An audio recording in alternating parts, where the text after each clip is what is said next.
No ano novo, todo mundo inclui na lista de pedidos. Desejamos também para todos que amamos, porque sabemos que sem ela, nada mais tem tanta importância.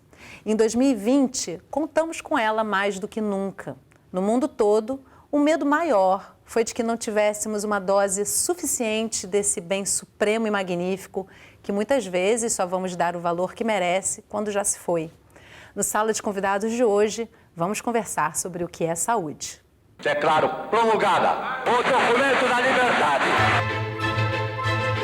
O que significa esse conceito de saúde? Que não é simplesmente que as pessoas não têm doença, é mais. O lugar que você nasce, ele vai determinar muitas questões relativas à sua saúde. Aqui na Maré tem também muito problema de tuberculose por causa da condição, né, de vida, do ar, de tudo. Neste momento atual, eu diria que nós estamos resgatando o tema do conceito ampliado de saúde.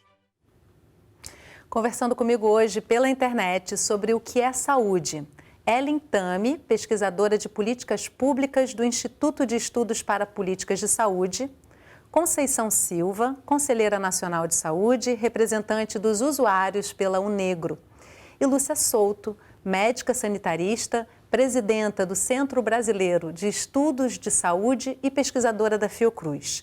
Excepcionalmente hoje, o programa está sendo gravado e não estamos recebendo perguntas e comentários. Eu quero começar o programa tentando responder minimamente aí a essa pergunta fundamental. Para cada uma de vocês, eu vou fazer a mesma pergunta. Lúcia, o que é saúde? Na verdade, saúde é um desafio diário, né? A saúde, ela significa, primeiro, eu acho importante essa ideia de onde você nasce, né? Onde você nasce, você já está com um conjunto de situações que vão determinar, de alguma maneira, a possibilidade de você ter uma vida saudável, né? Desemprego, fome, saneamento básico ausente, enfim, toda uma situação. E, ao mesmo tempo, é o modo da vida se andar, né? Como diria há anos atrás, Arouca e outras pessoas, é o modo de andar a vida, né? Então, a saúde, ela significa muito o que nós construímos enquanto um projeto de sociedade. O que nós podemos construir de relações que possam promover e assegurar a saúde de cada um de nós individualmente, porque é muito ilusório imaginarmos que nós sozinhos vamos poder construir a nossa saúde individual. Isso realmente é um mito.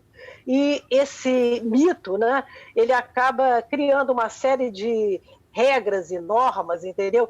Que colocam até e culpabilizam muitas vezes as pessoas porque elas não conseguiram ter saúde. Quando a gente sabe perfeitamente que a situação é muito mais lá embaixo, né?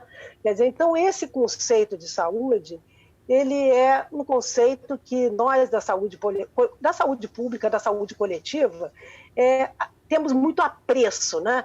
A saúde enquanto uma maneira de viver, uma maneira de estar no mundo e relações sociais. Muito bom, Lúcia. Conceição?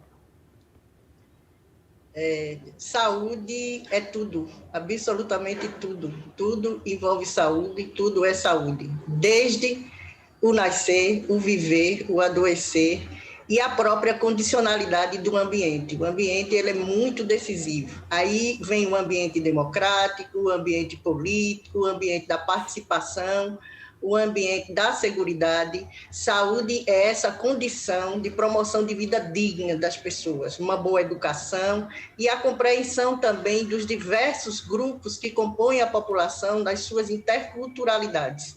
Saúde é um direito constitucional, né? Apresenta bem aí o programa, uma luta de todos e todos brasileiros, é luta permanente por uma qualidade de vida, né, que componha e respeite toda a população em sua amplitude. Este é o conceito que a gente traz de saúde, principalmente, né, quando a gente se coloca num estado desigual, assimétrico, e num momento político difícil que não promove saúde para toda a população. Saúde é absolutamente tudo que promove qualidade de vida das pessoas. O nascer, o viver, o morrer, o se relacionar, o conhecer e o produzir socialmente, produzir intelectualmente, né? Produzir vidas. Saúde é produção de vidas com qualidade. Muito bom. Ellen? Primeiro, eu queria agradecer pela oportunidade de estar aqui com essas duas gigantes, pessoas que eu admiro desde a minha formação inicial na ENSP, 70% da minha formação vem da ENSP, queria agradecer a oportunidade de estar aqui ouvindo essas duas.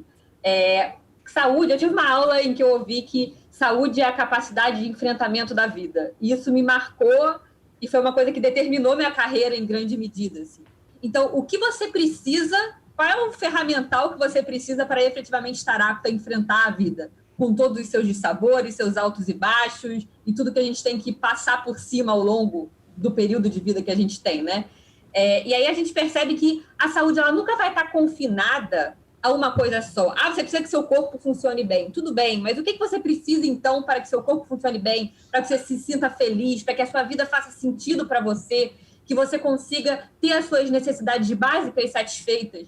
Então, eu diria que a saúde é uma coisa tão ampla, mas tão ampla, que ela é indissociável da justiça social. Então, saúde é você ter justiça social, ter igualdade de oportunidades para você desfrutar da vida e poder enfrentá-la em todas as suas dificuldades, porque a vida não é fácil absolutamente para nenhuma pessoa, todo mundo enfrenta seus dissabores e a gente tá preparado para isso. E, basicamente, uma outra coisa que eu escutei em aula também, que ficou na minha cabeça durante muitos anos, a saúde ela é determinada na interface muito fina entre aquilo que te agride e aquilo que você tem de recurso para se defender. Isso do ponto de vista biológico e do ponto de vista não biológico também. Então, como é que a gente constrói justiça social para que todos tenham essa capacidade de enfrentamento? Então, para mim, saúde é isso, assim, capacidade de enfrentamento da vida e justiça social. A reflexão sobre o que é saúde é tão primordial que atravessa a história da humanidade. E a resposta está sempre em construção. Uma grande teia de saberes e as histórias de antigas civilizações. Para falar sobre o que é saúde, é preciso mergulhar nessa imensa rede que atravessou os tempos, quando pragas e pestes ainda eram vistas como respostas dos deuses. Nossa reportagem começa por volta do século VI a.C., na Grécia Antiga de Hipócrates, considerado o pai da medicina. Foi ele quem relacionou inicialmente fatores pessoais e o meio ambiente com o desenvolvimento das doenças. No entendimento de Hipócrates, a mistura harmoniosa dos 4 elementos, água, terra, fogo e ar, era saúde. Para que fosse mantida a mistura harmônica, era preciso que o indivíduo tivesse um ambiente propício a essa harmonia, então um ambiente limpo, um ambiente agradável, até do ponto de vista visual, estético, arquitetônico. Tudo isso era importante para que ele pudesse manter essa harmonia. Tempos depois, o filósofo Galeno passou a associar os elementos a humores, e a partir daí vinham as indicações médicas. Regime de práticas de atividades físicas, de práticas sexuais, dieta relativa à alimentação, alimentos mais secos, alimentos mais úmidos. A medicina galênica atravessou ainda o Império Romano, a Idade Média e foi até o século XVIII. Pelo menos no discurso médico, as doenças saíram do sobrenatural, quando eram atribuídas ao mau comportamento diante do que era considerado divino. A linha entre ciência e misticismo foi demarcada. E foi no século XVIII que começou na Inglaterra a Revolução Industrial, um período que trouxe transformações sociais em vários cantos do mundo. Muita gente saiu do campo e foi para a cidade. Condições precárias de trabalho, galpões fechados e a produção em larga escala. Tudo bem retratado nesse filme que está passando aqui. Tempos modernos, Charlie Chaplin. E trabalhador doente é sinal de perda de produtividade, problemas econômicos e dor de cabeça para o patrão. O filme é da década de 30. Nos anos 40, a Constituição da OMS propõe o conceito de saúde, o estado de completo bem-estar físico, mental e social, e não apenas a ausência de doença. De acordo com Paulo Bus, diretor do Centro de Relações Internacionais da Fiocruz, o grande marco só se deu anos depois com a Conferência sobre Cuidados Primários de Saúde, a Alma-Ata, convocada pela Organização Mundial da Saúde, a Unicef e pelo governo da então União Soviética, em 1978. Essa conferência teve a participação de quase todos os países do mundo e inaugurava uma nova fase de discussões sobre o que são os sistemas de saúde. Primeiro, retomando o conceito de saúde da Constituição da Organização Mundial da Saúde, de 1948, que parecia andar meio esquecida. Em 1986, a discussão em torno do conceito ampliado de saúde foi levada pelo sanitarista Sérgio Arouca para a 8ª Conferência Nacional em Saúde. O que significa esse conceito de saúde? Que é quase colocado como alguma coisa a ser tingida. Que não é simplesmente que as pessoas não têm doença. É mais. É um bem-estar social. Em 1988, junto com a Constituição Federal, nasceu o maior sistema universal de saúde do mundo. A garantia expressa no texto constitucional de que saúde é direito de todos e dever do Estado institui o Sistema Único de Saúde no Brasil. Declaro promulgada o documento da liberdade. Mas desde a criação do SUS, os desafios não foram poucos. O sanitarista Paulo Bus ressalta que a falta de recursos para a saúde pública é histórica e que a pandemia da Covid-19 deixou muito mais evidente a necessidade de se investir na atenção básica. Então, o SUS brasileiro, lamentavelmente, é subfinanciado, mas tem demonstrado seu valor. Por outro lado, os próprios sanitaristas brasileiros, diante da pandemia, que ampliou as desigualdades, escancarou as desigualdades da nossa sociedade, o SUS vem dizendo, nós temos que nos organizar o sistema de saúde por meio da saúde da família e da atenção primária. Paulo Bus reforça que nas últimas décadas tivemos uma grande afirmação da tecnologia, mas o conceito ampliado de saúde, que valoriza a qualidade de vida e a prevenção das doenças, ganha força em meio à pandemia. É claro que a cirurgia cardíaca, é claro que esses avanços tecnológicos impressionantes que nós estamos tendo na clínica, na cirurgia, nos medicamentos que controlam doenças, nas vacinas, é imprescindível, importantíssimo na história humana.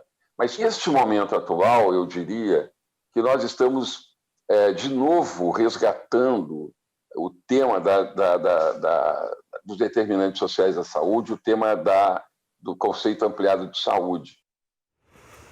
Muito interessante essa fala do professor Paulo Bus, né? Porque ele traz uma fala, um conhecimento aí desse histórico muito interessante. Aí, Conceição, eu queria começar com você, porque esse momento de pandemia parece ter evidenciado realmente, né, a importância da saúde do indivíduo, porque o vírus ele, né, vai reagir de forma diferente com cada um, mas ao mesmo tempo, como é que se faz isso sem pensar na saúde coletiva da sociedade, nas diferenças, né, na diversidade? E aí eu queria trazer com você uma reflexão sobre como pensar em saúde coletiva, respeitando a saúde, o olhar individual, sem essa cobrança que a Lúcia colocou inicialmente no programa, né, de culpabilização por não atingir uma meta utópica de saúde, né? Só preciso que você habilite o teu som, que eu estou sem o seu microfone. A gente precisa levar em consideração, né, a saúde das coletividades, né? Pensar a saúde nesse momento, né? Pensar num sistema único de saúde, né? Um sistema público, né?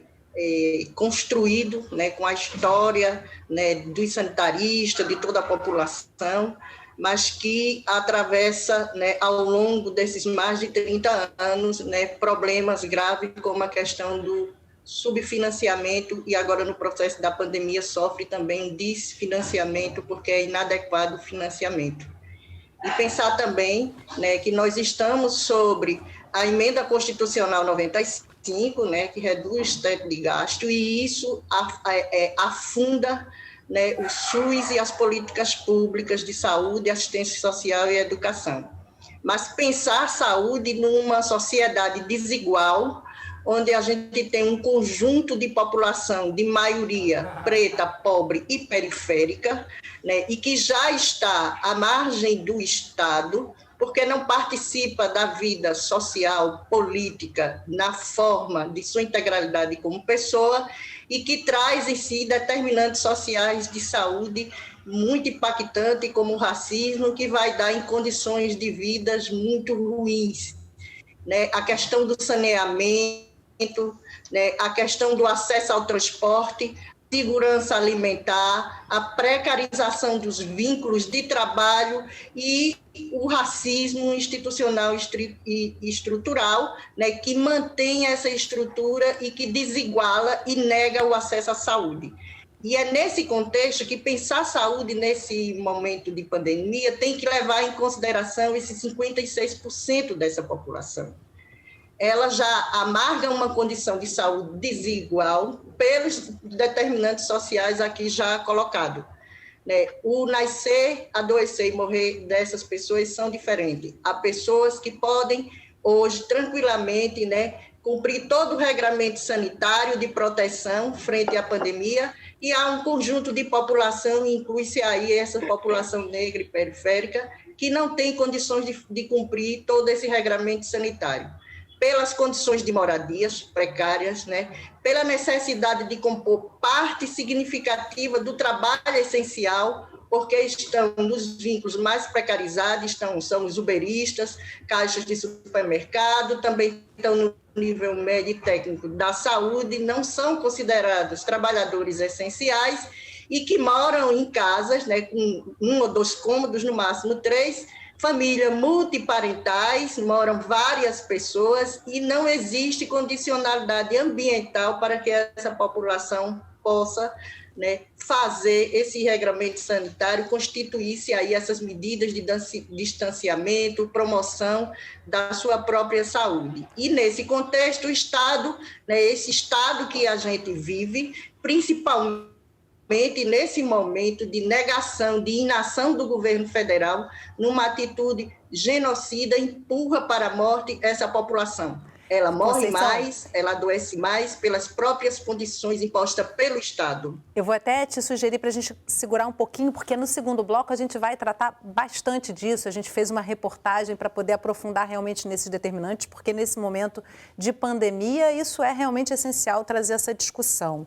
Mas antes disso eu queria trazer com a Lúcia essa fala, Lúcia, do Paulo Busch, com relação à superespecialização da medicina. O SUS hoje, ele muitas vezes é avaliado enquanto um sistema com qualidade ou não por conta de um atendimento hospitalar. E não são essas as principais diretrizes do SUS. O SUS é um sistema que olha a integralidade, né, dessa saúde. Como é que se põe esse desafio até de mostrar para a população que prevenção muitas vezes evita que se chegue àquele limite hospitalar e que se exige tanto desse sistema e na sua universalidade também, né? Olha, entre os inúmeros aprendizados que nós tivemos nesse momento dessa pandemia extraordinária que a humanidade está atravessando, né?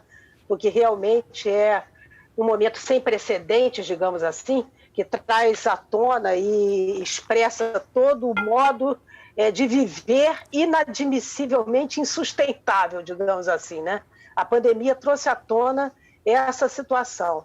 Então, e trouxe também à tona para nós algo muito importante, porque se as estratégias que tivéssemos usado, eu vou pegar um exemplo prático da pandemia, né? Como é que a atenção primária, se fosse ela utilizada como uma estratégia para o enfrentamento da pandemia, como nós teríamos tido um impacto muito mais contundente para evitar mortes, promover vidas e, na verdade, reduzir os danos que essa doença está trazendo. Porque é no território, é lá, e na verdade nós temos uma experiência, recentemente houve um decreto do governo federal, o 10.530, que propunha a privatização da atenção básica, atenção primária no país. Essa presença da atenção básica no país, ela é tão real, ela é tão viva que a reação foi gigantesca e absolutamente espontânea. As pessoas se manifestaram, foi a primeira nas redes sociais, foi a manifestação em defesa e pela revogação desse decreto, o que conseguimos. O que isso mostra? Mostra que a presença da atenção primária está lá, no dia a dia da população. Quer dizer, esse é um dos grandes êxitos do SUS, esse número enorme de 40 mil equipes de saúde da família espalhadas pelo Brasil afora, agentes comunitários que são verdadeiramente uma força em promoção da saúde no Brasil impressionante. Eu até costumo dizer, fazendo uma memória do discurso de posse do Gilberto Gil, quando ele foi ministro da Cultura do nosso país, né, que ele, quando inaugurou o Sistema Nacional de Pontos de Cultura, ele dizia que era um doim massageando o território nacional. Eu digo que a atenção primária no Brasil, a saúde da família no Brasil, é um verdadeiro doim massageando o território nacional. Eu, recentemente, como o SEBS, né, a gente lançou um livro sobre saberes e práticas no território, em parceria com o programa Ideia SUS da Fiocruz. E nessa lançamento, nós vimos experiências premiadas que são realmente impressionantes do que significa promover saúde concretamente lá naquele território. Por exemplo, tinha um município, se eu não me engano, Sacramento, onde eles fizeram a academia de promoção da saúde, junto com outras áreas, a intersetorialidade sendo exercida para valer naquela experiência, e você vê pessoas que relatavam ali com diabetes, com isso, e impactando positivamente na sua saúde. Quer dizer, quando uma comunidade, uma sociedade, um território, um município se organiza para promover a saúde da sua população, ele atinge resultados impressionantes. Outra experiência que a gente viu também, e é importante dizer essas experiências práticas, foi uma de Niterói, de um ambulatório para população transgênero. Para mudança, por exemplo, até de sexo, enfim, uma situação complexa, difícil, que causa muita dor às pessoas, e aquele lugar, e o depoimento das pessoas que chegavam ali, era assim, meu Deus, que alívio, cheguei aqui num lugar que me quer, que me acolhe, que está trabalhando com o meu sofrimento, com as minhas dificuldades, e me ajudando, me ajudando a tratar esse sofrimento tão grande. Então, o Paulo Buis tem toda a razão. Nós estamos, nesse momento, recuperando e compreendendo, coisa que eu acho que a população brasileira já sabe, e agora ela está podendo perceber, talvez de uma maneira mais contundente, entendeu? A importância. É verdade aquilo que Conceição comentou, o desfinanciamento, e isso é uma coisa que realmente impacta sobre a potência que essa rede teria de atenção primária, de cuidado. Isso sim promove, previne, é a produção da saúde na vida real das pessoas, né?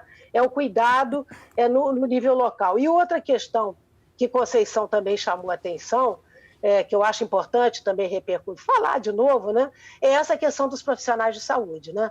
Os profissionais de saúde, eles são a alma também dessa atenção primária, do agente comunitário aos demais profissionais, são muitos profissionais que têm uma diversidade importante para atender à diversidade daquela território e daquela comunidade, mas muitas vezes estão sem receber salário, colocados de uma maneira, tratados de uma maneira indigna. Então, na verdade, esse é um grande desafio, digamos assim, que o Brasil está tendo para 2021, né? Como é que nós vamos recuperar essa atenção primária com toda a potência que ela tem? Porque aí a gente vai ver o DOIM se exercitando sobre o território nacional, trazendo amor, trazendo compreensão, trazendo acolhimento para as pessoas, e como isso faz a diferença. Entendeu? A escuta, podendo escutar uns aos outros, podendo sair dessa brutal violência que estrutura essa sociedade de matriz escravocrata que é a sociedade brasileira. Por exemplo, a violência hoje nos nossos territórios, ela é um dos maiores problemas de saúde pública. Então, essa brutal violência precisa ser substituída por um outro modo de estar nessa vida, nesse mundo, para que todos nós possamos ter o direito de viver em paz e de sermos felizes. Saúde, efetivamente, né?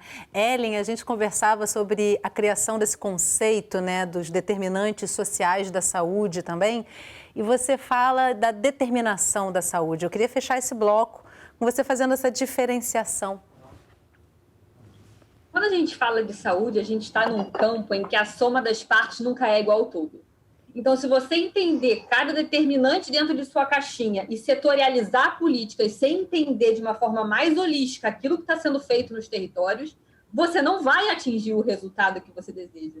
Então, eu acho que determinação, em alguma medida, é uma palavra um pouco mais acurada para tratar desses processos sociais, políticos e econômicos que acontecem e que excluem pessoas, que colocam pessoas à margem deles, e que a gente tem que olhar para isso de uma forma muito ampliada para entender que não é, se o problema é saneamento, você não vai resolver só com saneamento. Existe uma máquina de exclusão muito maior do que só a falta de acesso ao saneamento. É isso que eu quero dizer. As políticas, elas precisam ser intersetoriais de fato, que é uma coisa que a gente ainda patina um pouco na hora de não só desenhar, mas na hora de implementar a política também. Então, é um pouco essa diferenciação que eu faço, é uma coisa semântica bem fina, mas eu acho que para a gente não perder a dimensão de que quando a gente está falando de saúde, cada partezinha, quando você junta, não é o todo. O todo tem que ser olhado como todo, efetivamente.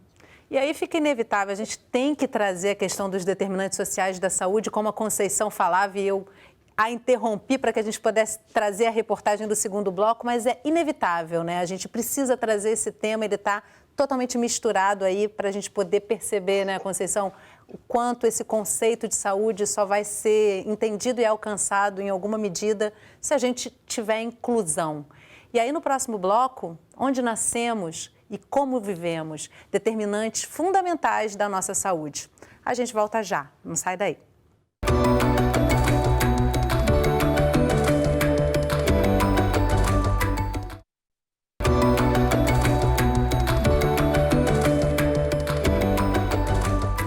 Sala de Convidados está de volta, conversando sobre o que é saúde. Comigo via internet, Ellen Tami, pesquisadora de políticas públicas do Instituto de Estudos para Políticas de Saúde, Conceição Silva, conselheira nacional de saúde, representante dos usuários pela UNEGRO, e Lúcia Souto, médica sanitarista, presidenta do Centro Brasileiro de Estudos de Saúde e pesquisadora da Fiocruz. Excepcionalmente hoje, o programa está sendo gravado e não estamos recebendo perguntas e comentários. Um médico talvez já tenha te perguntado como foi seu parto, quem são seus pais e de que males eles sofrem ou já sofreram, a forma como nascemos e vivemos e os nossos determinantes sociais da saúde. O nascer e o início de uma nova história. Na maternidade, na vida dos pais, no consultório do obstetra, na gestação, no pré-natal, na decisão pelo tipo de parto e nos meses que antecedem o nascimento. Em cada fase, os indicativos que falam sobre saúde pelo CEP da mãe. Dependendo do lugar que você nasce e das condições daquele lugar, né, desde as condições da água, do ar, da condição geográfica, das condições da ocupação humana naquele território, né, e de outros fatores aí da geografia, né, podem influenciar no seu potencial de vida e saúde, como também os determinantes socioeconômicos e culturais.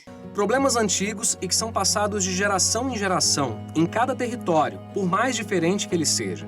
Esther faz parte da segunda edição da pesquisa Nascer no Brasil, um inquérito nacional sobre parto e nascimento.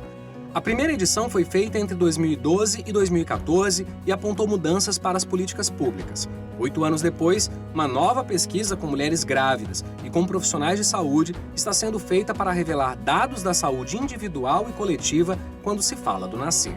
O lugar que você nasce, hoje, na concepção mais ampliada de saúde, né,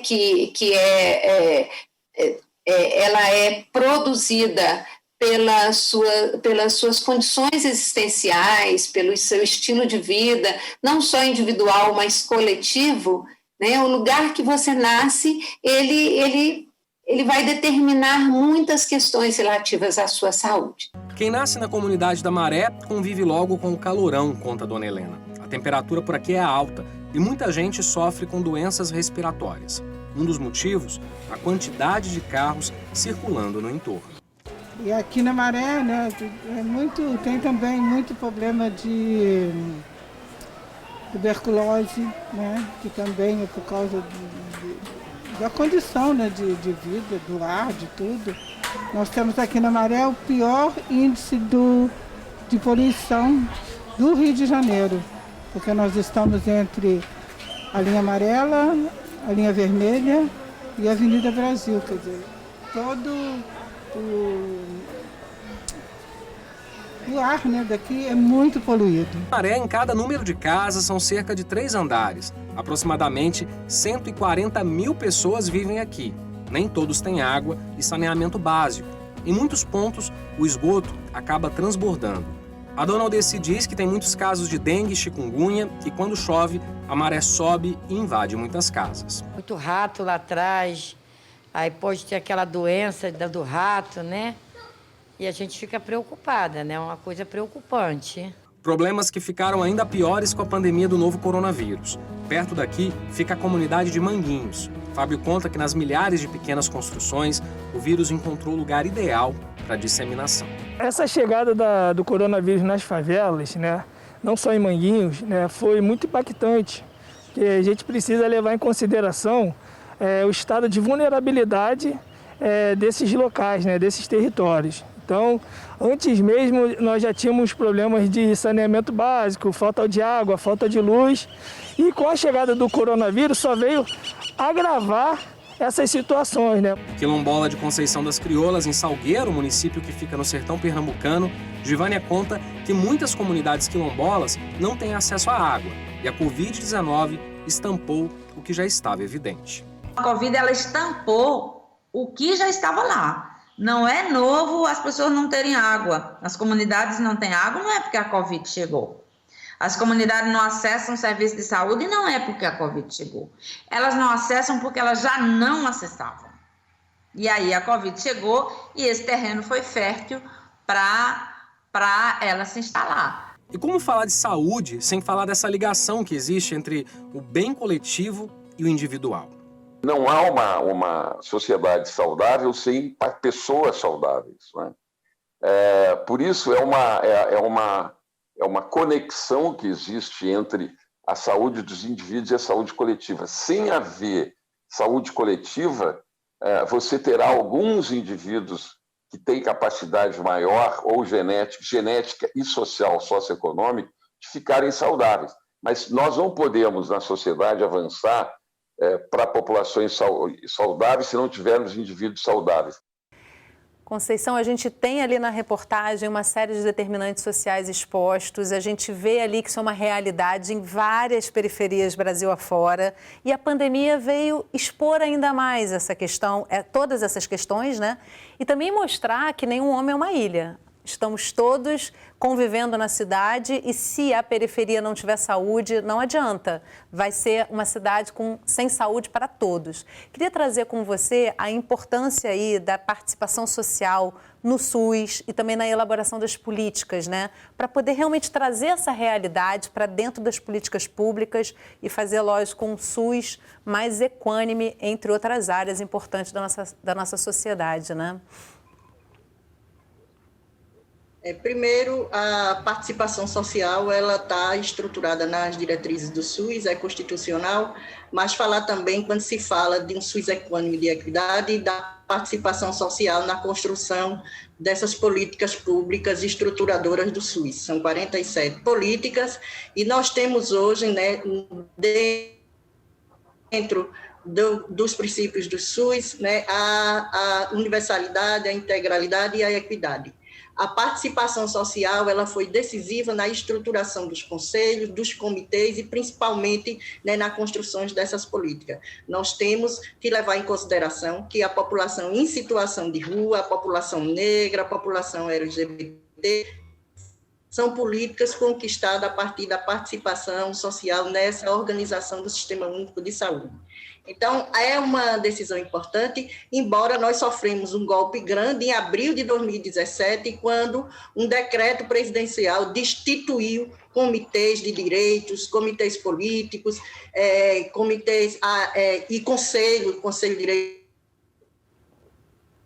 humanos, saúde, sofreram, né, um golpe grande. Mas iniquidades em saúde, essa participação, ela é decisiva, principalmente nesse momento da pandemia, onde as comunidades se organizam não só no reconhecimento da necessidade, da importância do SUS, sem SUS não existe Brasil decente, não existe saúde, entendeu? Mas na estruturação da sua própria organização, né? Como solidariamente elas se organizaram e como ela amplia a participação, né? O Conselho Nacional de Saúde tem destacado o papel, né, na formulação dos documentos, no acompanhamento, desde a questão da segurança alimentar, mas também uma questão fundamental aqui, o quesito RaçaCor, a implementação do quesito COR nos formulários, nesse processo, né, da pandemia, né, que não estava sendo notificada essa população, né? Essa forma de não notificar é negar, é invisibilizar, é dizer que não existe. Se não existe, não tem problema.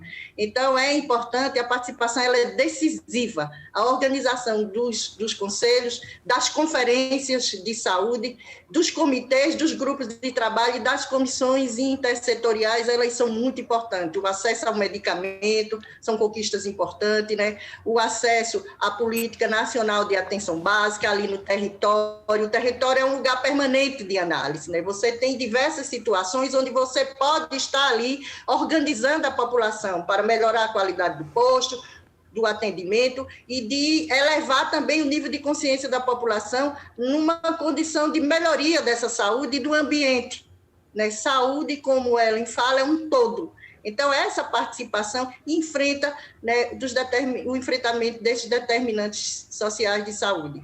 A gente, na política de atenção à saúde da população negra, ela é uma política que ela foi estruturada a partir da luta dos movimentos negros, né, para uma reparação social, porque se você tem atenção básica ali no território, mas você tem especificidade da população negra que estão aqui há mais de 16 gerações e que não foram tratadas e não são tratadas na sua integralidade. Essa participação social, essa integração da sociedade nos conselhos, nas organizações, na produção de saúde, do conhecimento e da manutenção do sistema único, na fiscalização e organização, formulação, ela é formuladora, né, é fundamental para o SUS, para a população e também o reconhecimento da cidadania dessas pessoas, né, a garantia do direito humano à saúde na sua amplitude. Saúde não pode ser vendida, né, Ellen? Eu queria trazer com você o que poderia se definir como uma cidade saudável e como é que se chega a uma cidade saudável diante de tudo isso que a Conceição trouxe para a gente, né? Eu só queria reiterar muito que eu concordo com absolutamente tudo que a Conceição trouxe. Tem uma coisa que a gente não vai fazer cidade saudável enquanto a gente não entender que política pública no território é com as pessoas e não para as pessoas. A gente tem um caráter, eu falo muito meia-culpa isso porque eu sou profissional de saúde, a gente tende a reproduzir microfascismo, a gente tende a tentar prescrever.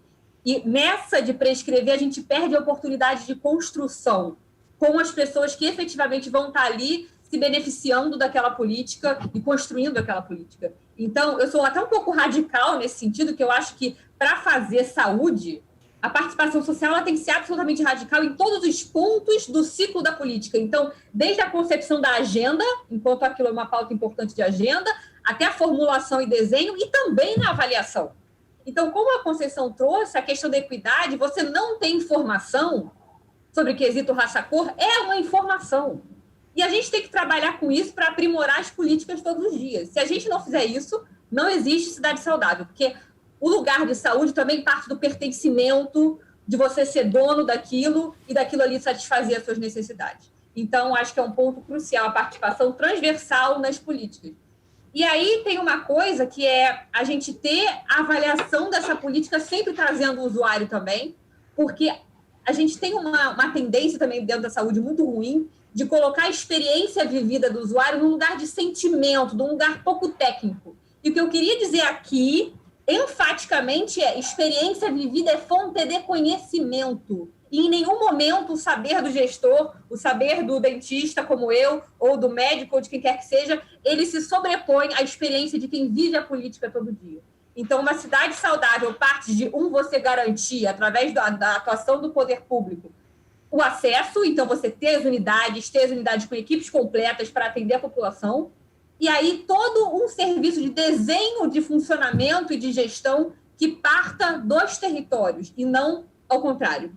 Então, acho que sem isso não existe cidade saudável. E aí você tem uma segunda camada. E a segunda camada é garantir a qualidade daquilo que você está ofertando. Então, aí você ter programas de avaliação, você ter métricas, ter indicadores de resultado, sobretudo, resultado de saúde, eu digo. E com a participação social, final. Com a participação social em cima, né? Não tem como ser diferente. Exatamente. Lúcia, com a pandemia, veio à tona aí uma ideia de uma ambiguidade ou de uma prevalência entre saúde ou economia. Nós tivemos vários especialistas que vieram à sala de convidados e colocaram isso como um falso dilema, né? Que esse dilema não existe, economia versus saúde. Eu queria trazer isso aqui com você.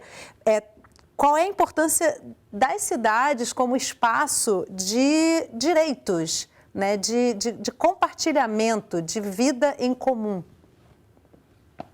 Olha, a cidade ela é estratégica, né? A cidade como espaço de direitos e não de negócios, porque é disso que se trata, né? Porque nós estamos hoje com um projeto ultra neoliberal à frente do país, e esse projeto ele tem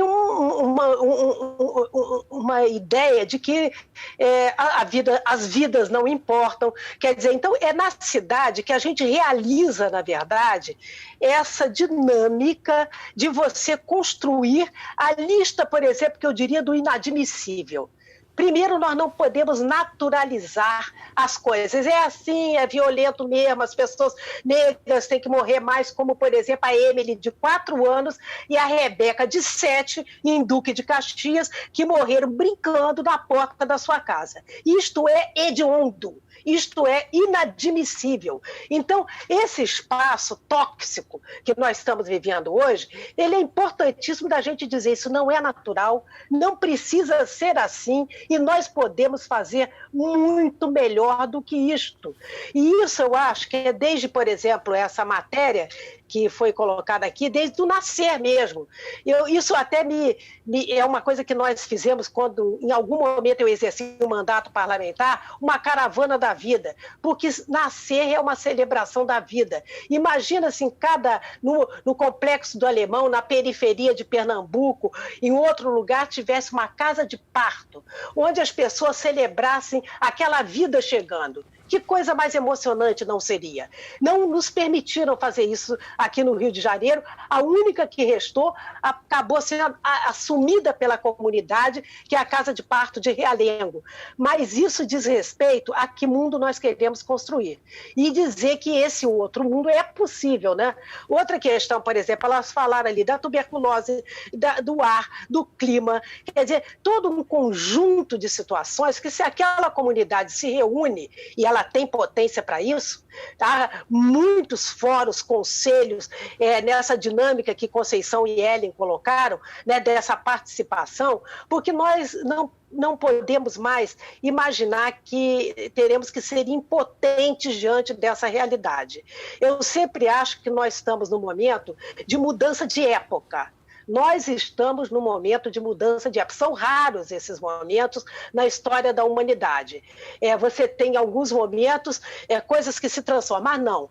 Hoje nós estamos vendo que há uma ascensão nas periferias de uma potência enorme de mulheres, do movimento negro, dos povos indígenas. Quer dizer, este bem viver que nós todos queremos construir, que outros países da América Latina já estão construindo, seja na Bolívia, que na Constituição você tem que o meio ambiente é parte da nossa... Nós somos uma teia da vida.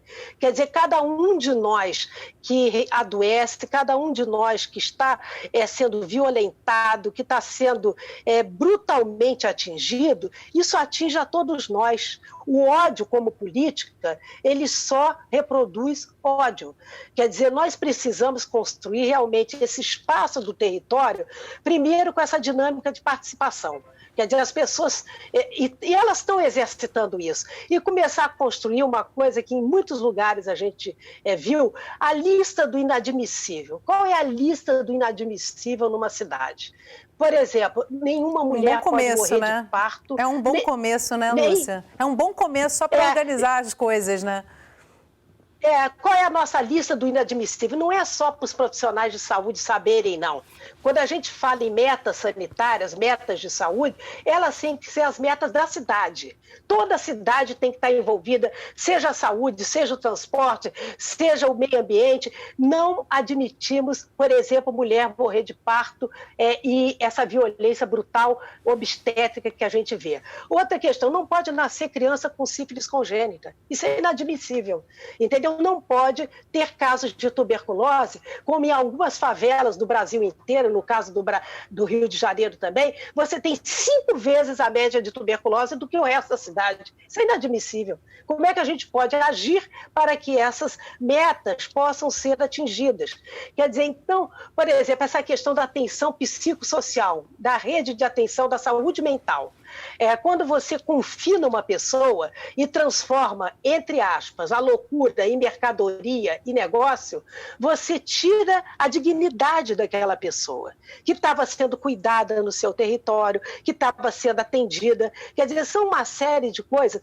Eu me lembro, até foi na gestão do Paulo Buist, na direção da Escola Nacional de Saúde Pública, que ele começou a fazer uma invenção interessantíssima, que era eu limpei meu rio, com duplo sentido. Quer dizer, pegar o rio o canal do Cunha, né, que passa aí perto da Fiocruz. Eu morei muitos anos na Baixada Fluminense, né, que exercitei lá um trabalho comunitário, enfim. Mas na época da Conferência Mundial do Meio Ambiente, da ECO 92, nós fizemos um projeto que era navegar os rios da cidade. Queríamos navegar o rio Sarapuí, que é o rio que corta todos os municípios da Baixada Fluminense, para mostrar que a gente tem que se voltar. As nascentes desses rios são todas íntegras. O que significa? A vida tem potência, tem força. E eu acho que é um momento da gente dizer o seguinte, entendeu? Ou a gente vai praticar essas políticas públicas, como o SUS, que ela é uma política exemplar, que realmente nasceu com esse DNA, que a Conceição tanto faz, o DNA da participação, porque a 8ª conferência ela foi uma constituinte popular de saúde, né? Por isso resistimos até hoje, por conta desse DNA de participação, né? E acho que essa política exemplar, ela traz muitas lições.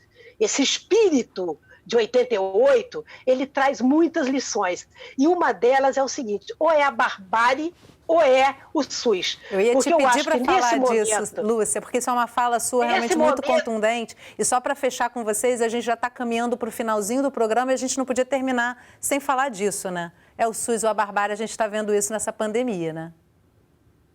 Exatamente. Ou é solidariedade, compartilhamento, e isto é possível. Eu acho importante, que essa é uma discussão hoje global.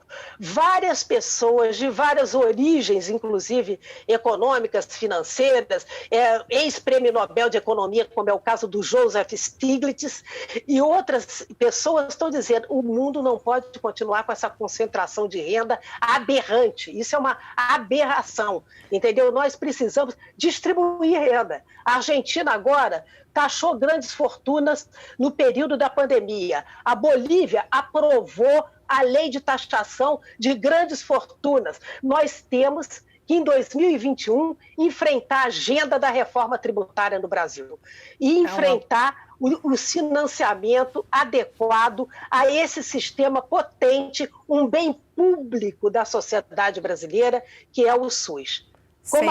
Como diz Conceição e Ellen, a Conceição e Evaristo, eles querem nos matar, mas nós queremos viver, e viver com dignidade.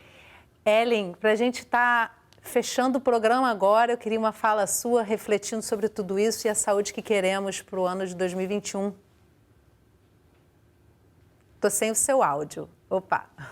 Eu acho que a gente está num momento muito crítico e de janela de oportunidade, infelizmente, em função da pandemia, a maior crise sanitária que a gente passou nos últimos 100 anos. Mas a gente está na hora de pensar o SUS que a gente quer daqui a 30 anos, né? A gente refletiu sobre os 30 anos do SUS até agora e eu acho que a gente tem uma oportunidade única de trazer essa pauta da participação, trazer a pauta da intersetorialidade, trazer a pauta de desinvisibilizar a falta de equidade que a gente ainda reproduz, infelizmente, em todas as políticas públicas, tá? Não é só saúde. Então, eu acho que trazer essas pautas aqui, nesse momento, no momento em que todo mundo reconhece a importância do SUS, é de uma potência gigantesca. E acho que a gente tem que levar isso, essa discussão que a gente está tendo aqui, às últimas consequências para pensar o sistema de saúde que a gente quer.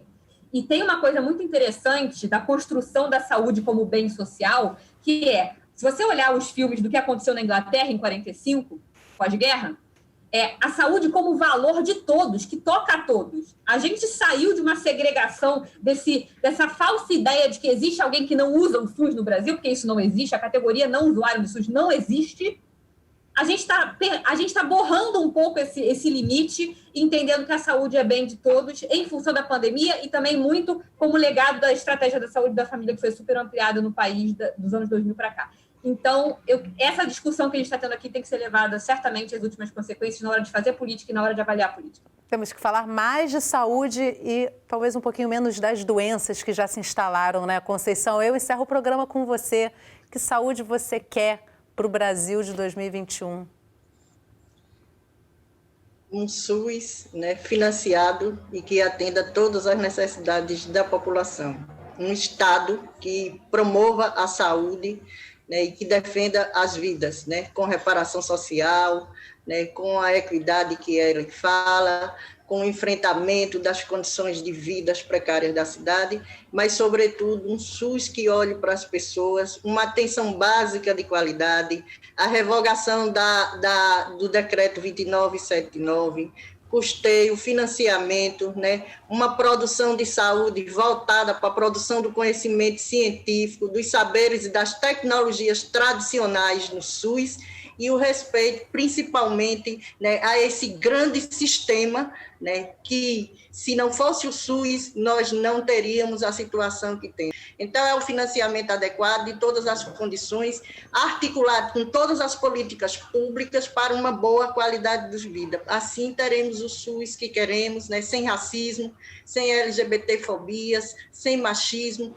com acesso, com condições de vida, melhorando consideravelmente as condições de vida da população e o impacto, né, dessa saúde como um todo. Esse é o SUS que nós queremos, ampliando a participação, né, a legitimidade dos conselhos, dos comitês, dos grupos de trabalho e a compreensão da participação social no fortalecimento e fiscalização dessas políticas como um todo, estruturadoras da saúde. Viva o SUS! É a saúde que queremos com qualidade. Viva o SUS, mais do que nunca e sempre, né? Muito obrigada pela participação de vocês, Conceição, Lúcia e Ellen, por esse programa com tantas frases importantes e que trazem tanto a importância realmente desse sistema, sem o qual hoje nós estaríamos numa situação ainda mais grave, né?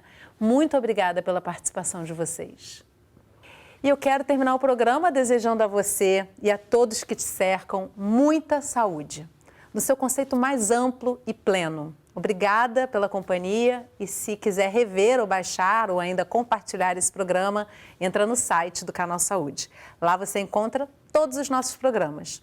E eu te vejo na próxima semana. Até lá!